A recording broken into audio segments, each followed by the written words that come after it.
Баршаға сәлем достар. Бүгін сіздермен CapCut бағдарламасында осындай видеоға скорост қоюды үйренетін боламыз. Яғни видеоның жылдамдығын арттыру немесе түсіру болып есептеледі. Мен мысалы мына жерде осы видеоны алдым. Дәл осы видеоның үстінен басып, осылайша скоростты басамыз. Сосын нормалиға кіріп, мына жерде видеоның скоростын осылайша 1 секундқа осылай 6 минут 1:6 4 осылайша видеоның скоростын жылдамдығын осылай көбейтсек, немесе осылайша азайтып қоюға болады. Мысалы 10 секундтық видеоны 20 секунд қылуға болады деген сөз. Бұл өте жай қимылдайды негізінде.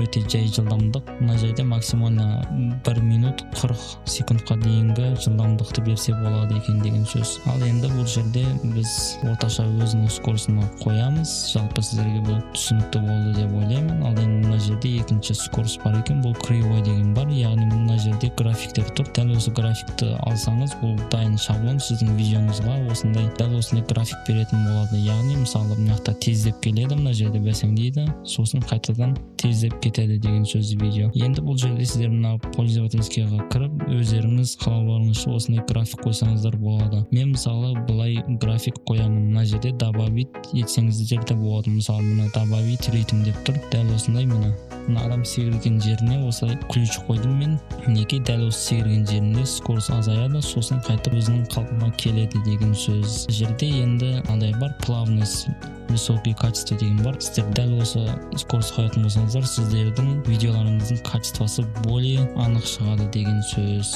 Мінекей нәтижені көріңіздер. Мына плавный переход болды, слоумо деген. Мінекей мына жерде мен скорост кривойға кіріп, плавный качествоны қойдым. Мысалы мына плавный качество міне былай көрінеді.